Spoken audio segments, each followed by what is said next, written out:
अभी NEET aspirant की main problem ये है कि उनका सिलेबस खत्म हो गया है और उनको रिवाइज़ करना है और रिवीजन के लिए क्या करें वो समझ नहीं आ रहा है कि रिवीजन करें तो कैसे करें?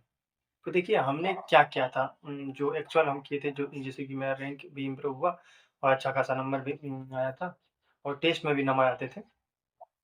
तो प्रॉब्लम नहीं होता था और सिलेबस भी जल्दी से कवर अप हो गया और एनसीईआरटी भी बायो का एनसीईआरटी रिवीजन 2 से 3 बार कम से कम हो गया था। तो देखिए सबसे पहला चीज़ फिज़िक्स में आपको क्या करना है? फिज़िक्स में बच्चे जैसे ही कोई चैप्टर उठाते हैं, उनको लगता है कि शुरू से सबसे पहले जितने भी नोट्स उनके कंसेप्ट है वो पढ़ें, उसके बाद जितना एमसीक्यू किए थे फर्स्ट एक्सरसाइज़, सेकंड, थर्ड जितना भी पीवाईक्यू सब करें, उसके बाद जो है उस तब जाके वो चैप्टर क्लियर होता है। ऐसा नहीं, आपको हर एक चैप्टर को कवर अप करना है, तो हर एक चैप्टर पे टाइम देना पड़ेगा, ठीक है? और स्मार्ट तरीके से रिवीजन करना पड़ेगा। सबसे पहला काम क्या करना है आपको, जो नोट्स आपको पढ़ाया गया, नोट्स आपको जो कोचिंग में दिया गया, उसको पढ़ना है। यदि शॉर्ट नोट्स आपने बनाया है तो अच्छी बात है, शॉर्ट नोट्स आप पढ़ के न्यूमेरिकल प्रैक्टिस कर सकते हो। फिज़िक्स में जितना हो सके उतना न्यूमेरिकल प्रैक्टिस करना है। न्यूमेरिकल प्रैक्टिस किससे करना है? नोट्स में जो आपको न्यूमेरिकल प्रैक्टिस कराया गया है, वो करना है, ठीक है? और उसके बाद उसमें जो एक्स्ट्रा मार्क क्वेश्चन है, तो वो कर लेते हैं, ठीक है? और यदि पूरा नोट्स आपसे हो पा रहा है, यदि सारे क्वेश्चन देखिए नोट्स में भी बहुत सारे क्वेश्चन रहते हैं, जो कि ज़रूरत नहीं, जो कि सर क्वेश्चन शुरुआत में जब कराते हैं तो वो प्रैक्टिस के लिए थे। उसमें भी क्वेश्चन को छाँट के करना है कि यदि एक कांसेप्ट से 5 क्वेश्चन आ रहे हैं, तो उसमें से 1 क्वेश्चन कर लेना है, ठीक है? इस तरीके से। हर एक अब किसी में मान लीजिए प्रेशर पूछा है, किसी में टेम्परेचर पूछा है, तो इस तरह के क्वेश्चन नहीं करना। एक टेम्परेचर वाला कर लेना है तो हो गया, उस टाइप के सारे क्वेश्चन हो गए। इस तरीके से हर एक चैप्टर को नोट्स से एक बार कर ली, उसके बाद देखिए मेरे पास एलियन का एक क्रॉप था, तो उसमें हर एक लेवल के क्वेश्चन दिए रहते थे, वो हम कर लेते थे, ठीक है? एंड पीवाईक्यू कर लेते थे, ठीक है? और इसके बाद यदि आपको टाइम मिलता है तो एनसीईआरटी एग्ज़ाम्पल कर लीजिए। वो भी एमसीक्यू 7-8 क्वेश्चन जो रहते हैं बस वो वाले। उसके बाद ये हो सकता है तो एनसीईआरटी एग्ज़ाम्पल आप छोड़ दीजिए ये 10 दिन जब बचे नीट का तो उसमें कर लीजिए। लेकिन ज़रूर कीजिएगा ये एनसीईआरटी एग्ज़ाम्पल का क्वेश्चन 10 क्वेश्चन जो हर एक चैप्टर का एमसीक्यू क्योंकि वो क्वेश्चन डायरेक्ट आ जाते हैं, ठीक ना? तो सबसे पहले नोट्स कर लिए, ठीक है? नोट्स उसके बाद पीवाईक्यू उसके बाद यदि आपके पास एलएन का क्रॉप है, मेरे पास था, तो हम कर लेते थे। और केमिस्ट्री में क्या करते थे वही नोट्स करना है, ठीक है? नोट्स के सारे कंसेप्ट कर लिए, उसके बाद पीवाईक्यू और टेस्ट के यदि क्वेश्चन हैं, तो वो कर लेने हैं और उसमें देखिए केमिस्ट्री में जो एलन का मिला था ग्लांस, तो वो पूरा नहीं करते थे हम क्योंकि उसमें इस टाइप के क्वेश्चन थे जो कि नीट में कभी आ ही नहीं सकते, बहुत सारे ऐसे क्वेश्चन थे। तो उस सब क्वेश्चन से बच के रहना।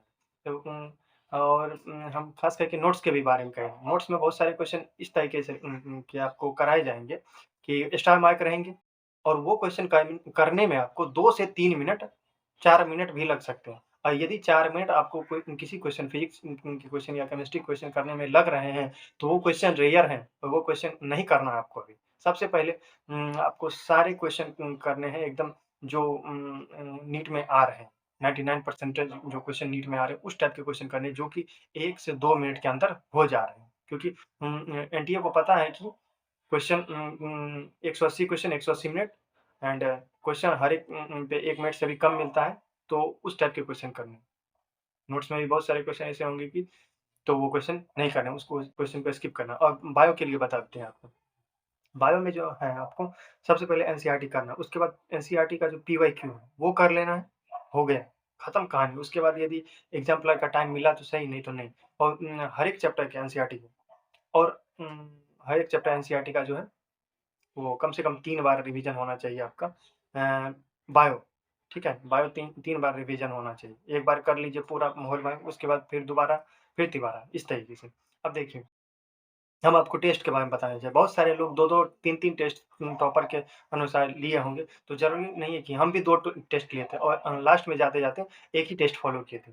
तो इसलिए आपसे हम ये कहना चाहेंगे कि आप 1 टेस्ट को फ़ॉलो कीजिए या फिर 2 टेस्ट को कीजिए, जो करना है आप कीजिए। लेकिन हम आपको प्रेफ़र करेंगे यदि आपका सिलेबस कंप्लीशन नहीं हुआ है और आप क्या कहता है 400, 500, 600 500 के अंदर यदि हैं, तो आप स के लिए है कि एक ही टेस्ट को फ़ॉलो कीजिए। एलएन, आकाश, नीट प्रेप, पीडब्ल्यू जो भी करना है, सिर्फ़ एक टेस्ट को फ़ॉलो कीजिए। हम लास्ट में पीडब्ल्यू का फ़ॉलो कर रहे थे, ठीक है? तो उससे काफ़ी हद तक हमको सुधार आया था। पीडब्ल्यू का टेस्ट फ़ॉलो करने के बाद टेस्ट देना है, उसका जो गलती हुआ है, उसका जो कांसेप्ट आपसे मिसिंग हुआ है, वो देखना है, वो रिवीज़न किया है कि नहीं, वो आपसे छूट गए हैं, उसका सिली मिस्टेक देखना है, ये सबसे ज़्यादा इम्पोर्टेंट है। ये बच्चे छोड़ते हैं, इसके कारण रैंक इम्प्रूव आपका नहीं हो रहा है, ठीक ना? ये सबसे बड़ी बात है। टेस्ट देना ज़्यादा इम्पोर्टेंट है। टेस्ट देने से भी ज़्यादा इम्पोर्टेंट है। एक तो टेस्ट देना इम्पोर्टेंट है। उससे भी ज़्यादा इम्पोर्टेंट है उसको एनालाइज़ करना। एनालाइज़ बहुत बच्चे नहीं करते हैं, इस कारण से उनका रैंक खत्म हो जाता है। रैंक इम्प्रूव होता ही नहीं। तो टेस्ट को एनालाइज़ करना और एक चीज़ और हम किए थे फिज़िक्स के लिए और केमिस्ट्री के लिए थोड़ा-सा। जेईई मेन्स का हमने पेपर दिया था। जेईई मेन्स का एग्ज़ाम दिया था और जेईई मेन्स का जनवरी का भी दिया था और अप्रैल का भी दिया था। तो जनवरी का अभी तो आपके पास क्वेश्चन अवेलेबल होगा, तो जनवरी का जो भी शिफ्ट का क्वेश्चन है, आप ले लीजिए और उसमें कुछ क्वेश्चन ऐसे रहते हैं जो कि बहुत लेंथी रहते हैं, उस क्वेश्चन को नहीं करना है। हम आपको दिमाग में ये बात बैठा लीजिए कि नीट में वैसे क्वेश्चन आते हैं, जो कि 1 से 2 मिनट के अंदर हो जाते हैं। तो यदि जेईई मेन्स के क्वेश्चन आपसे 1 से 2 मिनट के अंदर जो क्वेश्चन नहीं हो रहे हैं, उस क्वेश्चन को काट देना है, वो क्वेश्चन नहीं आएँगे, ठीक है ना? आगे क्वेश्चन बढ़ना है। तो जेईई मेन्स के भी क्वेश्चन को सॉल्व करने के लिए आपको सबसे बेसिक रिक्वायरमेंट है कि हर एक दिन का आप इंटरवल बना लीजिए कि 20 मिनट या फिर 30 मिनट हमको जेईई मेन्स का सॉल्व करना है, ठीक है? 20 या 30 मिनट जेईई मेन्स सॉल्व करना है और उसके बाद वो क्वेश्चन सॉल्व होने उसका देख लेना है सही है कि गलत है और जो गलत हो गया, अगले दिन फिर 20 मिनट में उसको एनालाइज़ करके उसको सॉर्ट आउट कर देना है। फिर तीसरे दिन इस तरीके से आपको करना है। तो उसपे ज़्यादा टाइम नहीं देना है, ये हमेशा ध्यान रखना है। और एक चीज़ और कि आपको ऑर्गेनिक केमिस्ट्री आपको लगातार 20 मिनट या फिर 30 मिनट रोज़ आपको रिएक्शन रिवीज़न करना है क्योंकि रिएक्शन भूल जाते हैं लोग, ठीक है? और जब आपका एग्ज़ाम का 1 महीना बचेगा तो फिज़िक्स का जितना भी फ़ॉर्मूला है और फिज़िकल केमिस्ट्री का जितना भी फ़ॉर्मूला है, उन सब का रिवीज़न करना है, ठीक है? शॉर्ट नोट्स के हिसाब से। यदि शॉर्ट नोट्स नहीं बनाए तो जो भी आपके कोचिंग द्वारा शॉर्ट नोट्स प्रोवाइड किया जा रहा है, तो उस शॉर्ट नोट्स में आप कुछ एक्स्ट्रा पॉइंट ऐड कर सकते हैं। जो कांसेप्ट आप मिस कर रहे हैं या फिर जो फ़ॉर्मूला आप मिस कर रहे हैं, उस फ़ॉर्मूले को लिख सकते हैं, ठीक है? और लास्ट के मंथ में आपको समरी ज़रूर पढ़ना है एनसीईआरटी का। एनसीईआरटी का summary and points to ponder तो थोड़ा डिफ़िकल्ट है, लेकिन फिर भी यदि टाइम मिले तो पढ़ सकते हैं। लेकिन समरी आपको पढ़ना ज़रूरी है और और तो ज़्यादा कुछ नहीं है, इतना ही कीजिए बस हो जाएगा सिलेक्शन, टेंशन नहीं है। ठीक है? Thanks for watching my video.